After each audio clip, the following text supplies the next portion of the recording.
Greatness, it's just something we made up. Somehow we've come to believe that greatness is a gift, reserved for a chosen few, for prodigies, for superstars, and the rest of us can only stand by watching. You can forget that. Greatness is not some rare DNA strand. It's not some precious thing. Greatness is no more unique to us than breathing. We're all capable of it. All of us. I always believe leaving no stone unturned. That's what makes you a champion. When you're out there partying, horsing around, someone out there at the same time is working hard. Someone is getting smarter and someone is winning. You never want to fail because you didn't work hard enough. But if you want to win, there's absolutely no way around hard work. No pain, no gain. We're wired differently. We have to set a goal that if we hit that goal, we're guaranteed to make sure all that other stuff in the middle is going to happen. Why 3 o'clock in the morning? Why don't you sleep? My appetite. I said, PT, I want more. I can do more. If I accomplish this without a father, if I accomplish this with my mom being a teenage mom, if I accomplish this as a high school dropout. How many of you believe in your life that your worst day can become your best day if you turn it around?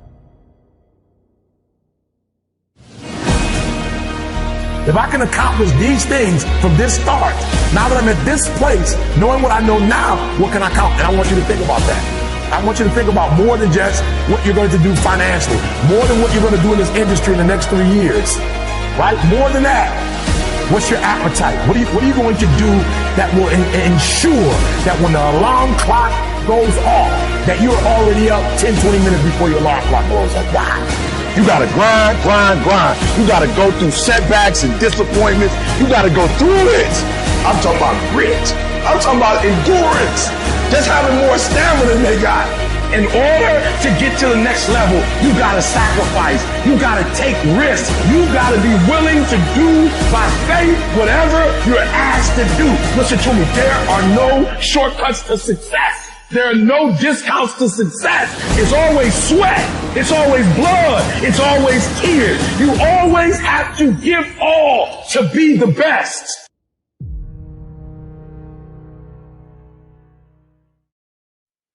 And I think it's important to remember, we talk about content is king. We hear that a lot. And I think if content is king, then context is the kingdom.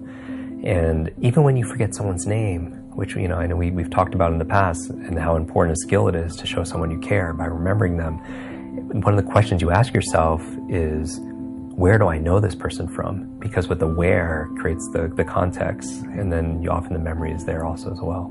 Yeah, it's interesting. Now, I want to talk a bit more about that because, you know, as our devices get smarter and they become more of who we are, that whole thing of why do we need memory is something I'd really like to revisit today, because, you know, 5 years, 10 years from now, we'll still have, you know, we'll be partial cyborgs maybe at that point to speak to Elon Musk, but yet the memory is still really important. Yes. And I'd love to talk about that a little bit. I've done, and I'm looking forward to going deep in that. I do trainings for Google, and it's, you know, they're organizing the world's information. And my mission really is helping people to remember the important parts of it, because memory is a force multiplier. It's one of those things. I challenge anyone to think of anything that they do or want to accomplish that doesn't require memory. Anything, whether it's kinesthetic body memory or remembering, like if we lost, look at the other end, if we forgot half of what we know or knew, half the words, half the people, half of our expertise, we wouldn't be very functional. Yeah. And so imagine if we could double our capacity to learn in a fraction of the time, then we become extremely productive and powerful. And I'm not talking about frantic fast. When I teach people how to read 2 or 3 times faster, I mean in efficiency and effectiveness. You know, you can imagine when you were, great documentary, by the way, I remind, when you're training for something, your body, if you had some kind of physical challenge or let's say we're walking up a hill, you could do it at a level of efficiency and effectiveness than somebody who wasn't in as physically in shape, because you're strong and you don't have to use as much energy. Same thing when I read, whether it's reading a book a day or people see me on stage, 100 people stand up and introduce themselves, and I recite everyone's name or large numbers and or remember words. Numbers, they say. Everyone could do that, and it's not something. There's no such thing as a good or bad memory. There's a trained memory and an untrained memory, and this works no matter your age, your background, your career, your education, your financial situation, your gender, your history, your IQ. None of that matters. What matters is, just like with anything, is focus and putting in the work. And so it might not always be easy, but it's so worth it. It's like describing to somebody what a rainbow looks like that has never seen a rainbow, or describing what a rose smells like who's never smelled a rose. And that's I believe people. My mission is, I believe people have genius inside of them. And I'm not talking about an IQ or number. I mean, they have strengths and talents, and I want to be able to create an environment where they could let it out, because the world needs more of that. My whole belief about the meaning of life, it's not the exact right word, but is to find out how many skills I can acquire that have utility, then put that utility to the test in service of something bigger than myself. So that's like my mission in life, right? So what are things that I should understand about the brain that would allow me to acquire more skills, acquire them faster, put them to use more effectively? Like, what are either realizations about the brain or training techniques that I should know about? Yeah, I mean, a big part of this has to do with the fact that we live our lives mostly on autopilot unless we put a lot of effort into not doing that. And so... so just by getting off autopilot, but wouldn't that, so that's ultimately just sort of making new connections. So examples that you give oftentimes: drive home a new way, brush your teeth with your left hand. Yep. And I certainly do feel the impact of that. Like, from a stave off neurodegenerative decline, that seems to make a lot of sense. And you've talked about the nuns who donated their brains to science. Why, I don't know, but that's incredible. And all of them, right, had like early stage dementia, but they showed no signs. Not all of them, but a much bigger percentage than anyone thought. About a third of them. Wow. Had Alzheimer's, but it wasn't clear when they were alive, because they were so cognitively active, because they were doing stuff. First of all, they were embedded in the social network because they were living in the convents. And so they had responsibilities and conversations and so on. And that made it so that even though their brain was falling apart with Alzheimer's, nobody knew it. They didn't have the cognitive effects there. And is this at the center of your upcoming book, Livewired? Yeah, it's the theme of that book is that you can't really think about the brain as hardware, and you can't think about it as software. It's this weird other thing that I call liveware, which is that it's constantly reconfiguring its own circuitry. So everything that you learn, every little thing changes the pattern of circuitry in your brain. So when you first learned that my name was David, that's underpinned by a physical change in the structure of your brain, which is wild. That's crazy. I mean, every single thing that you learn. I can tell you can make your brain work better in a week. You can make your heart more coherent. You can change the field around your body. You can strengthen your immune system. You can change your gene expression. You can lengthen your life. You can create so many oxidative changes in your cells. We have great research to prove that. That's the truth of who you are. That's the truth, that miracle within you. That evidence is the backbone that gives people permission to try it out. It's the language. Then you see someone standing on the stage telling their story in testimony, whether it's stage 4 cancer, whether it's MS, whether it's blind people seeing, deaf people hearing. You can't go back to being the same person after that. Evidence is the loudest voice. And so then when we begin to make those inroads, and the footprint exists in consciousness, and you're witnessing it in three-dimensional reality, the illusion of limitation begins to change. And now all you want to do is you crave the unknown. So people in our work don't get up in the morning and go, oh God, I got to do my meditation today. No, they're not doing that.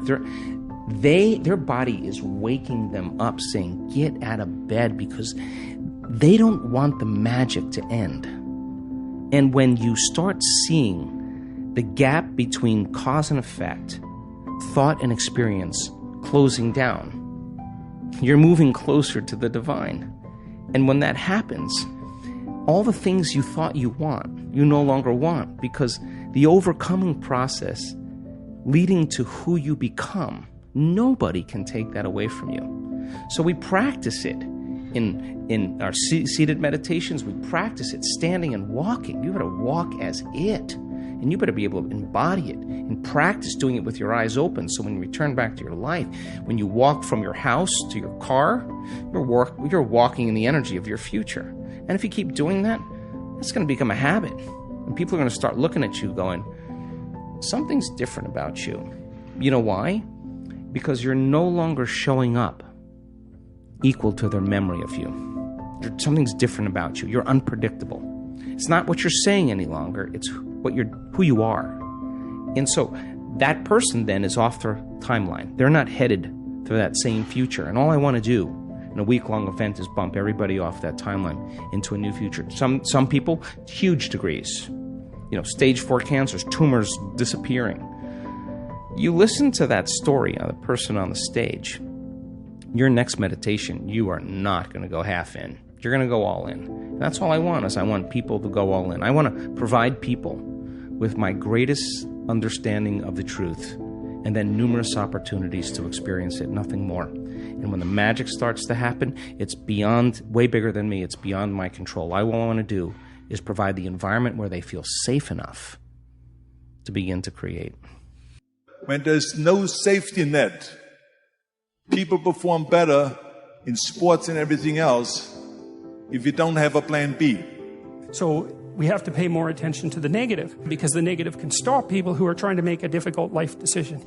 And maybe we don't need 10,000 hours of practicing courage, but we could become cognizant of how we let fear manifest itself in our daily lives, and instead counteract that, so we could get past our fears and do the things that we're meant to do and be the people we're meant to be. See, if you know what your life work is, I encourage you to start working on it. If you can't do it all at one time, do just a little bit of it. A lot of people are looking at this the wrong way. There is a blessing in everything. Behind every moment of adversity in your life, there is a blessing and a lesson.